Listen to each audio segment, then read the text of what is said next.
Yes, this morning we are going for a test drive for the Model 3. Yesterday was a big day in Sydney because the ship with the first load of Model 3s has arrived and everyone was watching the marine traffic tracking website to see when the ship comes into the harbor. It was insane, really. Everyone is so pumped and excited about this, and today we are going to Brisbane and driving the Model 3 for the very first time. By the way, welcome back to another episode. Unplugged TV.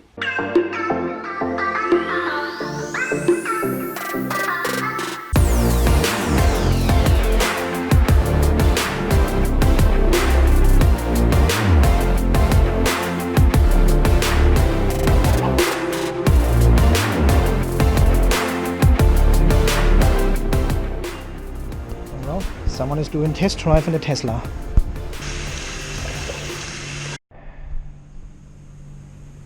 You should never vlog on the toilet actually. It's 12 o'clock now and we are booked in for the test drive at 1. So we've got still 1 hour time to get some food and then we are off driving the Tesla Model 3 Performance.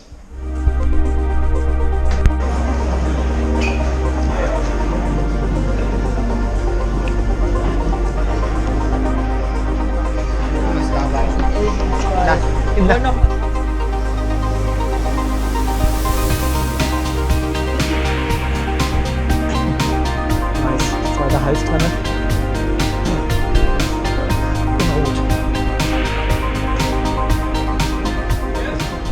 Every Saturday, you know? Every Saturday, good to see you. Oh yeah. Nice to see you. Stefan, lovely to meet you. Yeah. And you're all planning on coming for the drive today? Yes. 1 o'clock. Well, we're going to be taking this red one just here. Just around, yeah, the white one's actually out. You may have already seen it. Yeah. But that's right, we are going to take this red one. Yeah. That's a P. It is.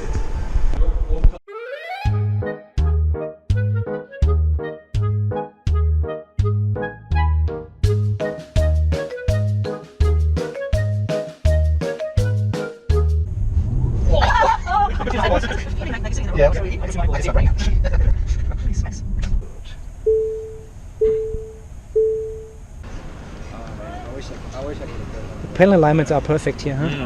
Yeah, I'm meeting someone over here, so really Good to see you. Yeah. It's a nice red, huh? I like it. You like it? Do you want the red? Or the blue or the white, I like them all. Didn't make the choice much easier. Yeah.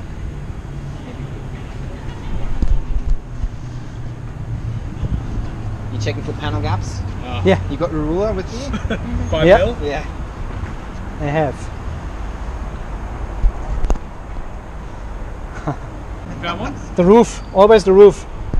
You can see the glass here. You can actually see where it's pointing. Yeah. So that's where your roof racks go. Yeah. And obviously on the other side as Yeah. well. Okay. So that dark blue is when it's preparing. Yeah. And then once that's charging, obviously it'll move up to green. Nice time for charging. There we go, 52 kilowatt now at the moment, which is not too much for supercharging, but we are at 77%, so that's why. What an amazing car. Look at this. I'm really surprised about this finish in here. That is insane. It looks perfect. The quality, the build quality is amazing. It looks perfect.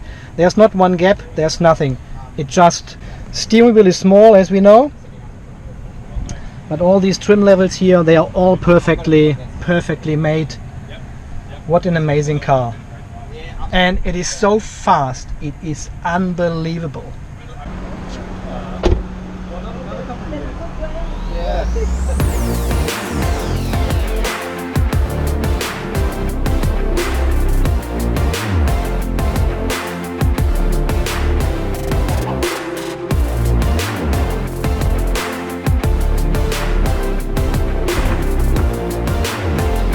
Hey guys, finally back home. What a long day.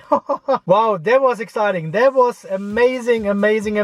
Driving the Tesla Model 3 Performance in Brisbane today. So we had the car for about 20 minutes or so. Yeah, it was 20 minutes around. The Performance model is just unbelievable. It is so fast. It is so freaking fast. I personally, if I would order a Tesla Model 3, I would not go for the performance. It's too much. I think it is too much. I would not need this acceleration, this power in any car, really. Well, the experience with the dealership over there was pretty good. We had the car for 20 minutes and had a 10-minute chat afterwards. You remember the Hyundai Ioniq Electric we drove a couple of months ago as in a test drive? That was the opposite. There was maybe 7 minutes driving and then 35 minutes talking to the dealer. And they were trying to convince us it's the right car and wanted us to sign the contract. That was the classic dealership situation where they put a lot of pressure on you to sign the contract. And it was the opposite today. They did not try to convince us to sign any paperwork today or something, or sign up online or something. They just wanted to show us the car and answer all our questions we had. And there was plenty of time for that. So yeah, well guys, as I showed you before, the workmanship inside the car was fantastic. So there were no gaps with the plastics or something, or the whole dashboard looked very, very professional made. I checked the outside as well for panel gaps and any paint problems as they were described in the forums, or as we now see with Next Move in Germany. I was never a friend of this white interior with Tesla at all. I always found it a little bit too much. But oh my god, let me tell you, this white interior is so nice. I mean, I'm now a big fan of white interior, really. It looks really, really nice. It is obviously not as sensitive as it looks like, especially the red car with the white interior seats and dashboard elements. Wow. I'm a big fan now. I could also try the autopilot in the car. Obviously it was only in the city there, but we turned it on a couple of times and it worked just fine. Because we went into this curve and the road actually widened inside the curve, and there was this construction site as well to the other lane. And there was yellow line marking and white line marking and these witches heads all over the place, and the curve was getting wider and wider, and then another lane merged into this lane. And the car handled it like I would have driven it, really. It was just, I said, what? It's doing this? It can do that? So it follows the yellow lines instead of the white lines. There were other cars coming on the other lane, and it pulled back a little bit so they could actually merge into our lane. I said, wow, that is impressive. That is super impressive. There was no problem at all. There was no situation where I need to take over or something. It was just working. Well, and then driving the Model S a couple of months ago, I was under the impression the regen braking in the Model S is not as strong as the B5 in the Outlander. But in the Model 3, it's a totally different game now. The regen braking feels much stronger, or I wouldn't say much, it feels stronger than B5 in the Outlander PHEV. So I had no trouble to use only one pedal to drive all around town over there. Obviously you need to brake before the car comes to a full standstill, but if you are in cruise control, it does it automatically for you. So it stops at a traffic light if a car is in front of you, and when this car takes off, the Model 3 accelerates and follows this car, and you don't need to do anything. Yeah, what I like the most on these Tesla cars is that they get regular software updates. They don't get old. They like the light here. They never get old. They always bring these cars up to date with the newest software version, and the car has new features and can drive better and is more efficient, and they improved the autopilot, of course the games inside, and all this nonsense, really. Compare this again to the Ioniq Electric again. You've got hundreds of buttons inside the car, and the buttons are hardwired, and you will never change them. Yes, there will be software updates available as well for the Ioniq, but this is only cosmetic updates. They don't have really an improvement. This is more like bug fixes and maybe safety improvements or so. But in the Model 3, it actually evolves. It gets better over time. And this is what I so like on these cars. They don't get old. Any other car you buy it, and it after a year you know all the buttons. You can't change it anymore. It's all hardwired. There are cables behind the switch, and they go to somewhere to. But here in the Model 3, you've got only these two buttons on the steering wheel, and they are doing different things depending on which function you are in the car. So, and then they improve the software all the time, and now version 10 comes, which is a big update again, and yeah, I like this very much. So this is a big plus. Okay guys, so far just want to show you quickly on the PHEV Watchdog today's drive.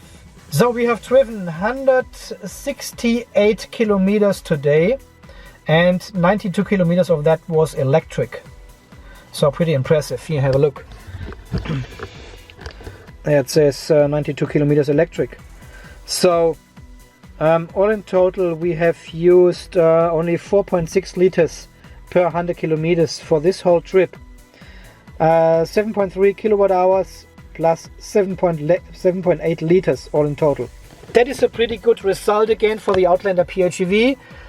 There was one full initial charge. What's going on with the camera now? And the light is turning off.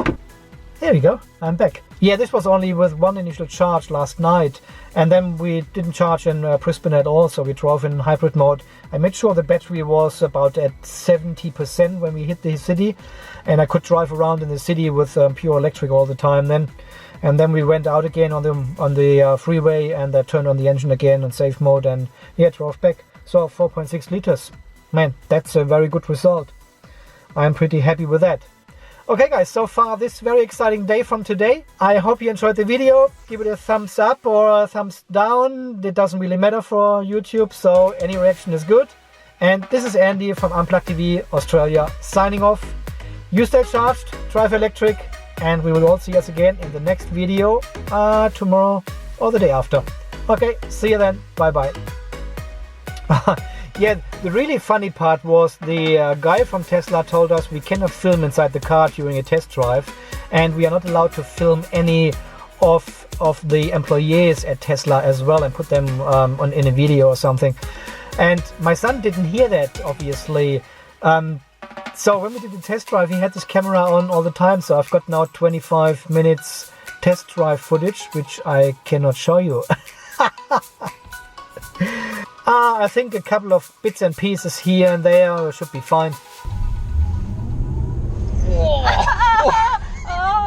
I could feel my eyeballs. that's a feeling like you're sitting in a roller Yeah. coaster, really.